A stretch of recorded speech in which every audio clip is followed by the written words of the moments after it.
ನಮ್ಮ ರಾಜ್ಯಾಧ್ಯಕ್ಷರು ಶ್ರೀರಾಮೇಗೌಡರು ನಮ್ಮ ಆನೇಕಲ್ಲು ಗಡಿ ಭಾಗದಲ್ಲಿ ಏನಿವತ್ತು ಸಾಂಕೇತಿಕವಾಗಿ ಈ ಬಂಧನ ನಂಬಿಕೊಂಡಿದ್ರು.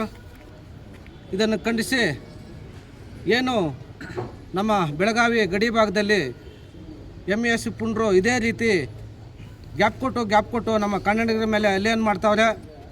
ಇದನ್ನು ನಮ್ಮ ರಾಜ್ಯ ಸರ್ಕಾರ ಅದೇ ನಮ್ಮ ಗಡಿ ಭಾಗದಲ್ಲಿರೋ ಲಕ್ಷ್ಮೀ ಹೆಬ್ಬಾಳ್ಕರ್ ಅವರು ನಮ್ಮ ಕನ್ನಡಿಗರಿಗೆ ನ್ಯಾಯ ಒದಗಿಸ್ಕೊಟ್ಟಿಲ್ಲ ಅಂದರೆ ಮುಂದಿನ ದಿನಗಳಲ್ಲಿ ಆ ಗಡಿ ಭಾಗದಲ್ಲಿ ದೊಡ್ಡ ಹೋರಾಟವನ್ನು ಮಾಡೋ ಮುಖಾಂತರ ಸರ್ಕಾರಕ್ಕೆ ಎಚ್ಚರಿಕೆಯನ್ನು ಕೊಡ್ತಾ ಇದ್ದೀವಿ. ಈ ರೀತಿ ನಮ್ಮ ಏನು ಒಂದು ನೀವು ಕರ್ನಾಟಕದಲ್ಲಿ ಇದ್ಕೊಂಡು ಕನ್ನಡನ ಮಾತಾಡಿದ್ರೆ ಏನೇನು ಬೇರೆ ಭಾಷೆಗಳಲ್ಲಿ ಮಾತಾಡೋಕ್ಕಾಗ್ತೈತಾ? ನೀವು ಗಡಿ ಭಾಗದಿಂದ ಬಂದು ನೀವು ಕನ್ನಡ ಕಲಿಬೇಕು. ಕನ್ನಡ ಕಲ್ತಿಲ್ಲ ಅಂದರೆ ನಿಮ್ಮ ಗಡಿ ದಾಟಿ ಯಾಕೆ ಬರ್ತೀರಾ ನೀವು? ನಿಮ್ಮ ಮಹಾರಾಷ್ಟ್ರ ಆ ಭಾಗದಲ್ಲಿ ನೀವು ಇದ್ಕೊಳ್ಳಿ, ನಮ್ಮ ಕನ್ನಡಿಗರಿಗೆ ಯಾಕೆ ತೊಂದರೆ ಕೊಡ್ತೀರಾ? ಈ ರೀತಿ ತೊಂದರೆ ಕೊಟ್ಕೊಂಡು ನಮ್ಮ ಕನ್ನಡಿಗರನ್ನು ಕೆಣಕ್ತಾ ಇದ್ದಾರೆ. ಇದೇ ರೀತಿ ಮಾಡ್ತಾಯಿದ್ರೆ ಮುಂದಿನ ದಿನಗಳಲ್ಲಿ ಇದನ್ನು ಉಗ್ರವಾಗಿ ಹೋರಾಟ ಮಾಡ್ತೀವಿ ಅಂತ ಸರ್ಕಾರಕ್ಕೆ ಮತ್ತು ಅಲ್ಲಿರೋ ಸಚಿವರಿಗೆ ಎಚ್ಚರಿಕೆಯನ್ನು ಕೊಡ್ತಾ ಇದ್ದೀವಿ.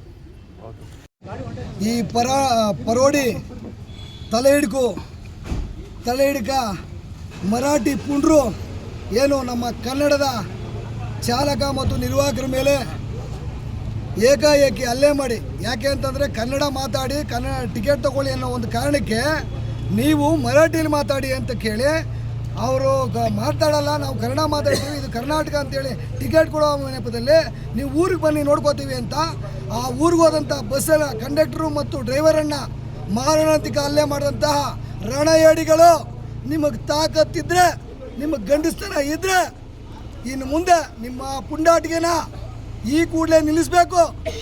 ನಿಮ್ಮ ಯೋಗ್ಯತೆ ಇದ್ದರೆ, ನೀವು ಅಪ್ಪ ಅಮ್ಮನಿಗೆ ಹುಟ್ಟಿದ್ರೆ ನಮ್ಮ ಕರ್ನಾಟಕದಿಂದ ತೊಲಗಿ. ನಮ್ಮ ಕರ್ನಾಟಕದಲ್ಲಿ ನಿಮ್ಗೆ ಜಾಗ ಇಲ್ಲ, ನಿಮಗೆ ಯೋಗ್ಯತೆಯೂ ಇಲ್ಲ. ಕರ್ನಾಟಕದ ಅನ್ನ ಬೇಕು, ನೀರು ಬೇಕು, ಗಾಳಿ ಬೇಕು, ಆದರೆ ಕನ್ನಡ ಬೇಡವಾ? ನಿಮ್ಮ ಯೋಗ್ಯತೆಗೆ ಬೆಂಕಿ ಹಾಕ. ಪದೇ ನೀವು ಈ ಥರ ಖ್ಯಾತೆ ತೆಗಿತಾ ಇದ್ರೆ ನಿಮಗೆ ನಾವೇ ತಕ್ಕ ಶಾಸ್ತಿಯನ್ನು ಮಾಡಬೇಕಾಗ್ತದೆ. ಮುಂದಿನ ದಿನಗಳಲ್ಲಿ ರಾಜ್ಯ ಸರ್ಕಾರ ಈ ಕೂಡಲೇ ಅವರನ್ನು ಗೂಂಡಾ ಆ್ಯಕ್ಟ್ ಅಡಿ ಬಂಧಿಸಿ ಅವರನ್ನು ಗಡೀಪಾರು ಮಾಡಬೇಕು. ಇಲ್ಲದೆ ಹೋದರೆ ಕರ್ನಾಟಕ ರಕ್ಷಣಾ ವೇದಿಕೆ ಶಿವರಾಮೇಗೌಡರು ಪಡ ಮನೆ ನುಗ್ಗಿ ಹಲ್ಲೆ ಮಾಡಬೇಕಾಗ್ತದೆ. ಇದಕ್ಕೆ ರಾಜ್ಯ ಸರ್ಕಾರ ನೇರವಾಗಿ ಹೊಣೆ ಆಗಬೇಕಾಗ್ತದೆ. ಯಾಕೆ ಅಂತಂದರೆ ಇದು ಎಷ್ಟು ಪದೇ ಕನ್ನಡಿಗರ ಮೇಲೆ ದರ್ಪ, ಇದು ಸಹಿಸಲ್ಲ, ಇದು ನಿಲ್ಲಬೇಕು. ನಿಮ್ಮ ಯೋಗ್ಯತೆ ಇದ್ದರೆ, ಕನ್ನಡ ನಾಡಿನಲ್ಲಿ ಬದುಕೋ ಯೋಗ್ಯತೆ ಇದ್ದರೆ ಬದುಕಿ, ಇಲ್ಲ ಅಂದರೆ ಜಾಗ ಗಂಟು ಮೂಟೆ ಕಟ್ಕೊಂಡು ಜಾಗ ಖಾಲಿ ಮಾಡಿ. ಇಲ್ಲ ಅಂದರೆ ನೀವು ಇದೇ ಥರ ಮುಂದುವರಿಸಿದ್ರೆ ನಾವು ಕೈಗೆ ಬಳೆ ತೊಟ್ಕೊಂಡಿಲ್ಲ ಕನ್ನಡಿಗರು ಮನೆ ನುಗ್ಗಿ ಬಂದು ಬಾರಿಸ್ಬೇಕಾಗ್ತದೆ, ನಿಮ್ಮನ್ನು ಓಡಿಸ್ಬೇಕಾಗ್ತದೆ, ಮರಾಠಿ ನಾಡಿಗೆ ಓಡಿಸ್ಬೇಕಾಗುತ್ತೆ. ನಿಮ್ಮ ಕನ್ನಡ ನಾಡಲ್ಲಿ ಜಾಗ ಇಲ್ಲ, ನಿಮಗೆ ಬದುಕಕ್ಕೆ ಯೋಗ್ಯತೆ ಇಲ್ಲ.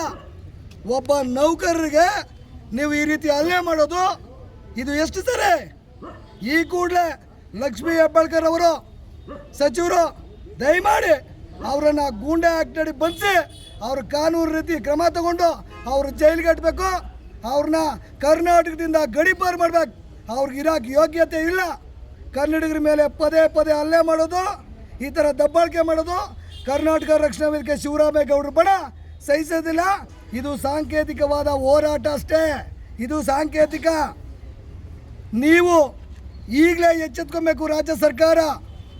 ಕನ್ನಡಿಗರು ಕರ್ನಾಟಕ ರಕ್ಷಣಾ ವೇದಿಕೆ ಶಿವರಾಮೇಗೌಡರು ಬೀದಿಗಿಳಿದ್ರೆ, ಈಗಾಗಲೇ ಬೀದಿಗಿಳಿತಾ ಇದ್ದಾರೆ, ಬೀದಿಗಿಳಿದ್ರೆ ಇನ್ನು ಮುಂದಿನ ದಿನಗಳಲ್ಲಿ ನಾವೇ ಈ ಮರಾಠ ತೊಳೆಡಿಕರನ್ನ ಕರ್ನಾಟಕದಿಂದ ಓಡಿಸ್ಬೇಕಾಗ್ತದೆ.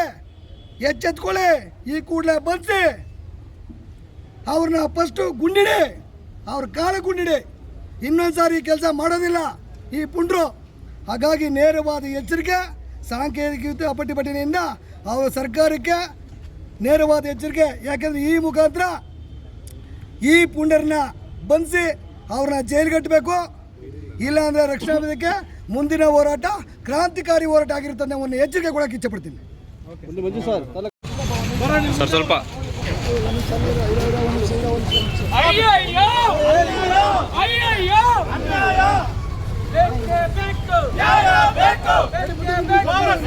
ಬೇಕು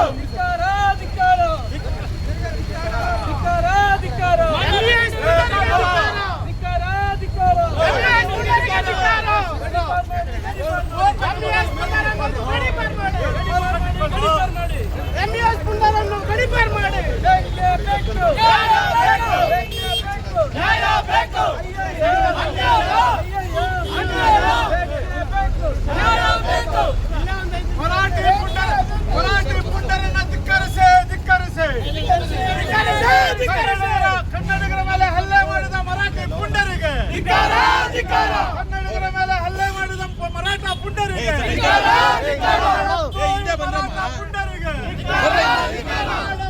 ಮರಾಠ ಪುಂಡರಿಗೆ ಅಭಿಮಾನಿ ಕನ್ನಡಿಗರ ಹೋರಾಟಕ್ಕೆ ಕನ್ನಡಿಗರ ಹೋರಾಟಕ್ಕೆ ಎಂಎಸ್ ಕುತಂತ್ರಿಗಳಿಗೆ ಶಿವಸೇನೆ ಕುತಂತ್ರಿಗಳಿಗೆ ಕನ್ನಡ ವಿರೋಧಿ ಮರಾಠ ಪುಂಡರಿಗೆ ಶಿಕ್ಷಿಸಿ ಶಿಕ್ಷಿಸಿ ಮರಾಠ ಪುಂಡರಿಗೆ ಶಿಕ್ಷಿಸಿ ಶಿಕ್ಷಿಸಿ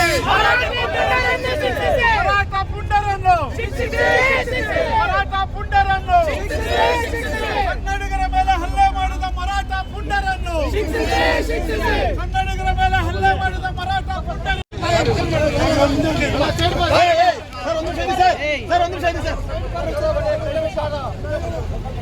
ಸರ್ ಹಿಂದೆ ಬನ್ರಿ.